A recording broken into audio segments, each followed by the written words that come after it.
बिस्मिल्लाहिर्रहमानिर्रहीम। This is summer. आज मैं जो सबसे ज़्यादा वाइडली कंपैरिजन किया जाता है विद इन दीज वेरिएंट्स उसको डिस्कस करूंगा, जो कि ऑफ कोर्स है कि 1.2 सीवीटी है वो 2799 की है, और जो 1.5 सीवीटी है वो 2899 की है। तो इसमें से कौन सी लेनी चाहिए? बेसिकली डिसीजन तो एज पर नीड्स हैं। आपकी रिक्वायरमेंट है कि आपका सिर्फ लॉन्ग पे ट्रैवल है तो आपको वो बड़ा इंजन फायदा दे सकता है। विद इन सिटी है जिस तरह मेरा है 90% अगर वो करते हैं तो 1.2 बेटर होता है। आपको विद इन जो सिटी है वो अच्छी इकोनॉमी देगा इंस्टेड ऑफ के बड़ा इंजन। अच्छा, असल बात पे आते हैं कि जो सारा डिस्कस किया जाता है कि 1 लाख रुपए के फर्क पे आपको ये लेनी चाहिए कि नहीं लेनी चाहिए। सबसे पहले तो आपने ये एक नेचुरली हैरानी होती है कि ये 1 लाख रुपए के फर्क पे ये चीजें कैसे दे सकते हैं। असल में तो 1 लाख का फर्क नहीं है, विदहोल्डिंग टैक्स का फर्क है, फिर एनुअल टैक्सेशन जो टोकन है उनका भी फर्क है। लेकिन वजह क्या है? देखें, हैरानगी इसमें इसलिए है कि जब आप 1.2 एमटी और 1.2 सीवीटी को कंपेयर कर सकते हैं तो दोनों के अंदर सिर्फ ट्रांसमिशन का फर्क है। ओनली ट्रांसमिशन, उसके अंदर 2 लाख रुपए का फर्क डालते हैं। ठीक है, सिर्फ ट्रांसमिशन। कहीं पर भी किसी की भी कंपनी की गाड़ी में देखें, जब स्टैंडर्ड वेरिएंट एक के अंदर जब सिर्फ ट्रांसमिशन चेंज हो रही हो तो 2 लाख का फर्क नहीं होता। कोई 1.5 लाख का हो, मैक्सिमम 170 तक का हो जाए, 2 लाख का फर्क नहीं होता। एक तो वहां ही ज्यादा रखते हैं। फिर ये क्या वजह है कि ये एक बड़ा इंजन भी देते हैं 1.5 में, और ये बाकी थोड़ी बहुत चीजें भी देते हैं, और सिर्फ ये 100,000 की जो है ना इनवाइस प्राइस में फर्क डालते हैं। देखें, वो हमारे इतने को सगे नहीं है, उन्होंने अपनी सेल देखनी है। उनका 1.2 बिके, उनका 1.5 बिके, दोनों को कंपैरिजन करके सेल उनको जानी है।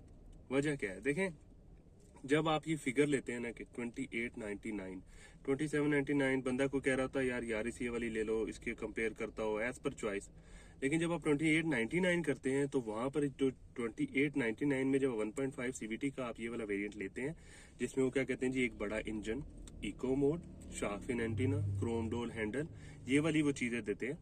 तो इसमें आपके साथ क्या होता है कि आपको जो 2899 की जब फिगर आपके पास आती है उसमें आपको पता लगता है जी इसमें Yaris top of the line आती है।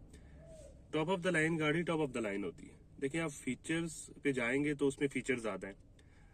अब आप उसमें देखें क्या क्या है उसमें, आपको क्या टॉप ऑफ द लाइन में क्या चीज नहीं मिलेगी जो इसमें होगी। उसमें आपको क्लाइमेट कंट्रोल मिलेगा, स्मार्ट एंट्री मिलेंगी, पुश स्टार्ट मिलेगा। ठीक है, आपको क्या कहते हैं क्रोम डोन हैंडल उसमें भी हैं, अलॉय रिम्स मिलेंगे, फॉग लाइट मिलेगी, उसकी साइड प्रूफिंग जो है उसका जो टॉप वेरिएंट है उसकी ज्यादा अच्छी है। ठीक है, उसमें 6 स्पीकर्स मिल जाएंगे।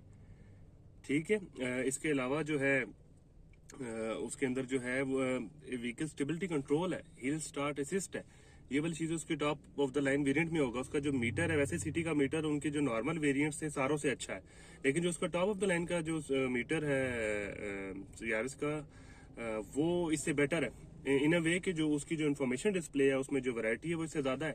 तो यहाँ पर वो हिट करते हैं कि यार हम 2899 में देंगे तो वहां पे टॉप ऑफ द लाइन इसको कैच कर रही है।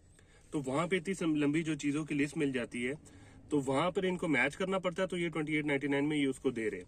ओवर प्राइस की गाड़ी है, लेकिन इसको इन्होंने बीच में एक वेरिएंट सिर्फ वो 2899 में क्योंकि ये दे रहे हैं, तो 2899 में आपको यारिस का टॉप ऑफ द लाइन जो वेरिएंट मिलता है, तो वहां पे वो कस्टमर को कैच करने के लिए कर रहे हैं। होंडा वाला बंदा 1.2 1.5 में सोचता रहे, महीना लगाए, अगर उसने होंडा ही लेनी है तो उनको तो कोई फर्क नहीं पड़ता, दोनों गाड़ियां उन्हीं की बिकेंगी। 2899 की फिगर में क्योंकि यार इसकी top of the line variant आते हैं तो वो उसमें आप लोग फिर ये कह रहे होते हैं यार 1 लाख का फर्क है, इंजन बड़ा है, क्रोम डोर हैंडल दे दिए, शार्क फिन एंटीना दे दिया है, क्रूज कंट्रोल दे दिया है, इको मोड दे दिया है। वो इसलिए देते हैं, उन्होंने असल में इसलिए दिया है कि उसको कैच करने के लिए यार इसका जो वो वाला वेरिएंट है। इसमें ये वाली बात बिल्कुल भी नहीं है कि ये कोई ऐसी प्राइसिंग हुई है कि होंडा ने कहा फेवर करें जी, क्लाइंट को फायदा हो जी, हमारा होंडा वाला बंदा जाके ये 2899 में ये ले।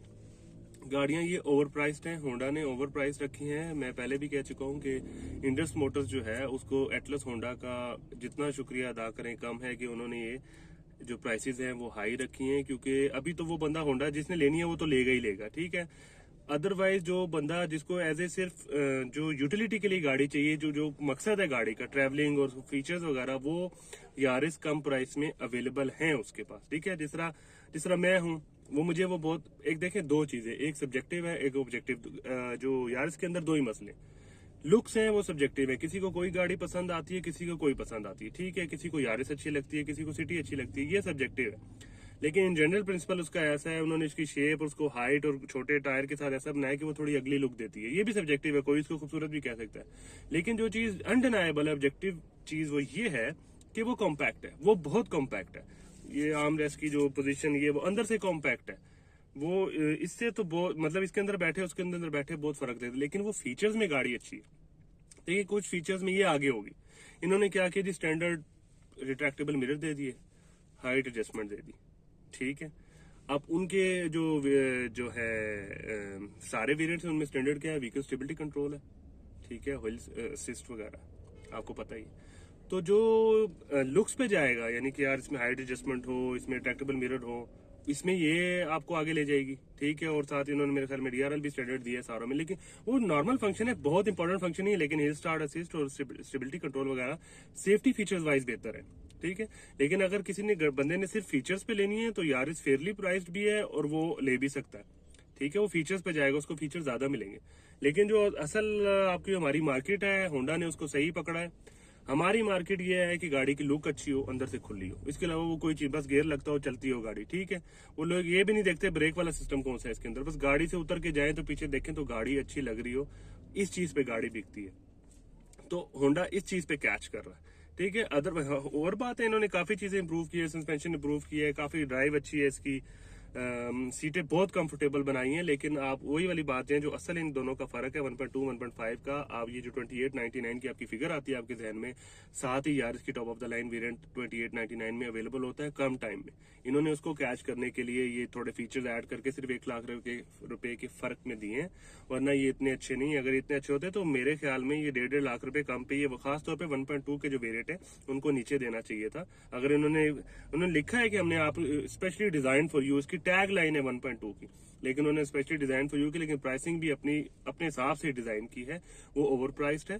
1.5 वाली भी देखी जाए तो फीचर्स वाइज देखेंगे तो वो आपको बेटर लगेगी, लेकिन हमारी मार्केट ऐसी है, हमें लुक्स चाहिए, थोड़ी स्पेस खुली चाहिए, चाहे बंदे ने अकेला ही ट्रैवल करना हो तो वो, लेकिन वो लेगा वही कि जरा उसकी शेप वगैरह अच्छी हो, क्या कहते हैं, और अंदर से खुली हो। तो ये मेरा पॉइंट ऑफ व्यू है कि इन दोनों के अंदर इतना कम फर्क क्यों है। इन्होंने आपका फायदा नहीं देखना, इन्होंने देखना है कि कंपेटिटर की कौन सी गाड़ी है जो इसके करीब लाके हमारी सेल को हिट कर सकती है, तो इन्होंने उसको क्या कहते हैं, काउंटर करने के लिए सिर्फ 1 लाख के फर्क में एक बड़ा इंजन, ठीक है, और जो है थोड़े एडेड फीचर के साथ, जिस तरह पहले डिस्कस हुआ है क्रूज कंट्रोल वगैरह, वो दिया है। ये मेरा पॉइंट ऑफ व्यू है कि इसके अंदर इतना फर्क जो ज्यादा एकदम हर जगह पॉइंट आउट होता है कि इतने फर्क में आप वो क्यों नहीं ले लेते, इसकी जो मेन वजह है वो ये